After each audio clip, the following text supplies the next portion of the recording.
What's up, everybody? Welcome back to the Dirty Water Racing channel. Wait. So as you may have seen, the title of my channel has changed. Changed it back to Shedbuilt Motorsports because most of the stuff I do is generally related around what I'm doing myself personally, and not necessarily just the Dirty Water Racing name as a whole. That still exists. Future plans, but Dirty Water Racing's on hold for now, but we're back to the OG name, Shedbuilt Motorsports, and I don't know if you can see behind me, but it is a mess in here right now. But, big shop update. As you can see, my workbench is almost complete. Everything's been jammed to this side next to the Mustang in preparation for getting this workbench done. So, what we did is we have a 12-foot long by 6 feet to the wall, but it's a 4 feet jut out here. Because the garage is cemented most of the way up the walls, I went ahead and framed out walls for this thing as well, so we can get it finished up and be able to hang stuff on the walls. I got to fill these screw holes and stuff. I countersunk everything so that I can fill it with wood fill.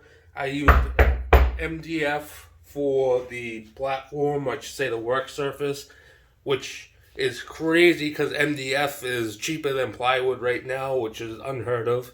But all in all, it came out pretty good. We went ahead, we mitered every single 4x4 post for the 2x4s to slot into. They got one right here. So what I did is I basically mitered the corners of each post, except for these side ones. They're just mitered on the side. And we mitered the 2x4s at a 45-degree angle. One goes in here, meets at the corner, vice versa to the other corner. And it gives you that nice mitered corner right there. But we're gonna get these countersunks filled, and then a little trick I saw on Taylor Ray's channel is to take some generic wood glue, Elmer's wood glue, and lay it out, because this is MDF. Hammering on stuff, it's not going to hold up as well as regular plywood would. So we're going to seal it with this wood glue. Basically just lather the wood glue all over the top, and it should seal it in pretty good, make it a little more solid on the surface than it would be bare. And then for the rest of the frame, we still have to finish the shelves. In hindsight, I should have put the shelves in before I put these tops in, but I'm getting them in, no big deal. I went ahead, I made this little slot for the miter saw. When it's finished up, there'll be like 3/4 spacers here. Can take the miter saw, put it in this slot, and then if you look, the wood is level when you're sliding wood. Or if I put a cold cut saw here, I can do tubing on here as well. And then you just go ahead and take this thing out without MDF falling on your head, and go ahead and store the saw away. So there'll be like tools down here.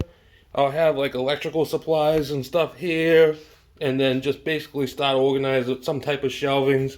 This is an insert, so that goes in there when the saw is not in there. Updates on the Mustang, if you can see, pretty much stripped. The fender's off, interior's out, dash is out.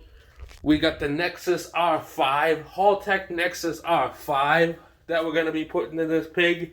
when the engine gets done. We're waiting on some pistons and rods to come in so we can get this to the motor to the machine shop, get all that buckled up, and then once the motor's done, then I can get back into doing all the rest of the stuff, the wiring and everything like that. We got the kid Chapman from Australia who's making us a center mount throttle body manifold, billet manifold. So that should be here in a couple months, and this thing's really coming together. Get these countersunk screws filled.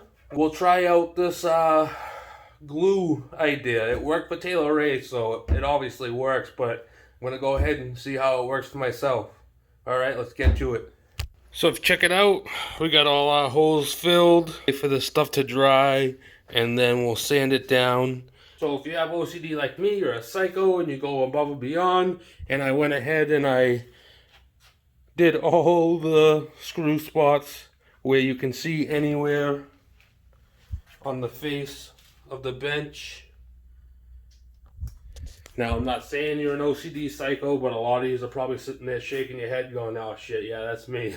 I even sealed up this gap between the two pieces where they meet just to have a seamless transition.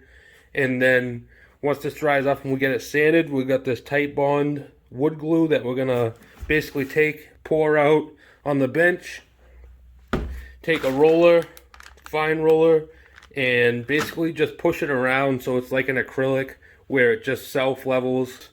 Get a round little corner. We might do some paint on the frame and a color on the worktop, depending on how paint will adhere to that stuff. We're not sure yet. Saw Taylor Ray do it, and it was successful in doing it, so we're gonna do it and see how it works. We'll get this stuff laid out on the table once all this wood filler dries. We'll get it sanded down, and then we'll start spreading this stuff out.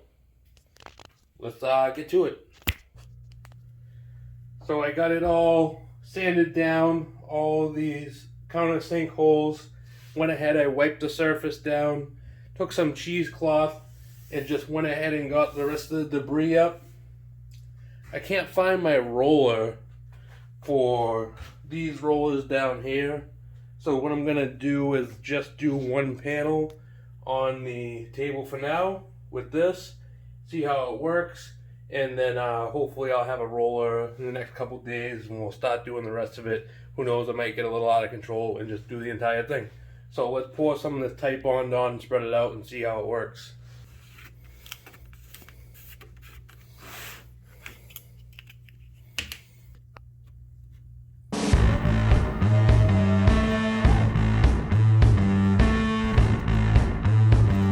I'm not worried about the edges or anything right now because I'm going to go ahead and throw them later when it's all sealed up.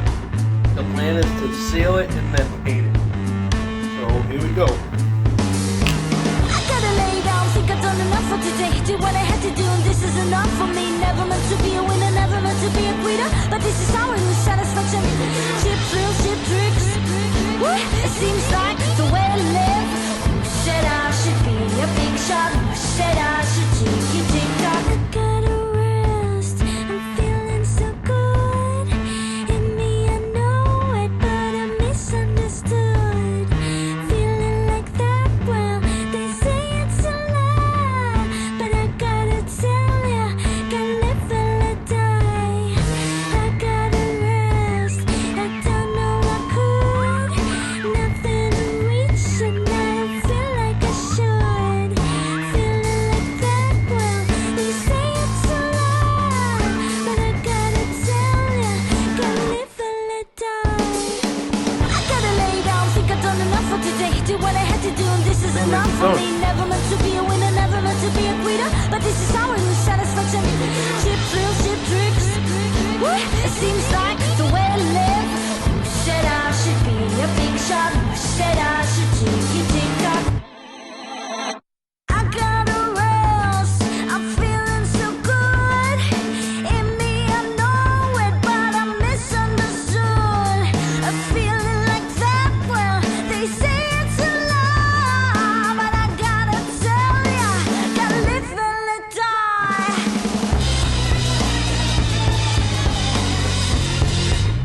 I gotta rest,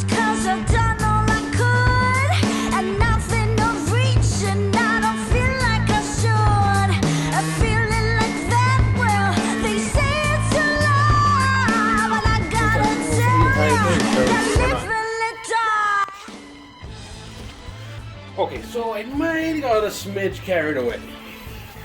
We got everything coated. Maybe did it a little too thick. Not sure, but I guess we'll find out in the morning. It's like 10:30 at night right now, 10:30 p.m. Eastern time. So go ahead, let this stuff dry up, and see how long it takes to dry, and go from there. This one I did kind of thick, so pretty much you can't see any of the surface of the top, whereas this side you can see it's kind of like off.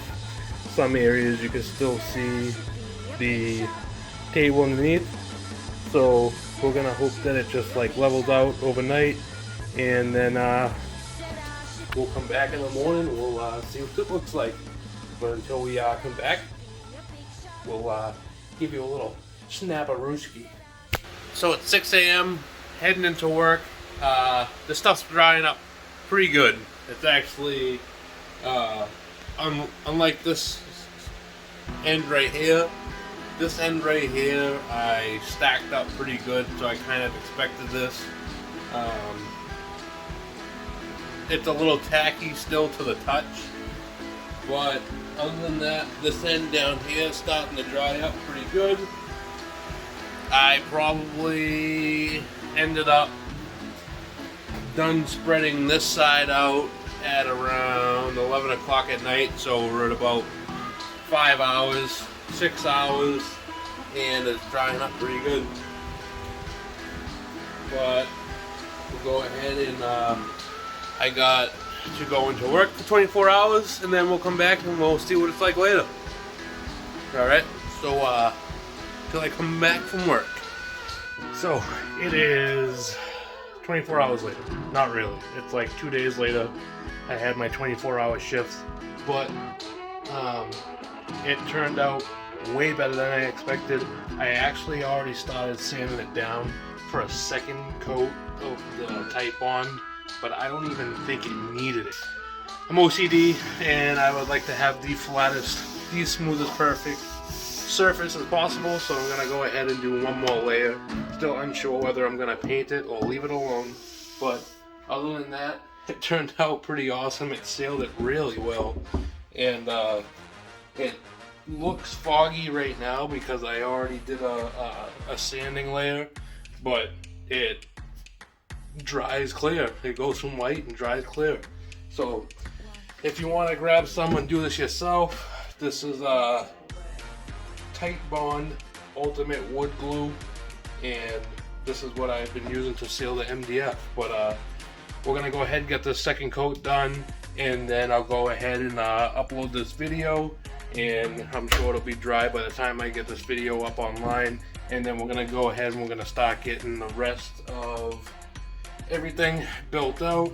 We're gonna finish the shelves down here, and then we have to figure out what we're gonna do for storage and stuff like that over here. We'll be able to bring a lot of all of these Mustang parts and stuff. We'll be able to come over and throw them under these shelves along with tools and stuff like that. So until next time, when we start getting this thing built up and finished up, thank you for watching. If you got any questions, any comments, concerns, what I did, what I didn't do, feel free to leave a comment. Hit that subscribe button, and for more updates on the shop and the Mustang. And until next time, I'll catch everybody later.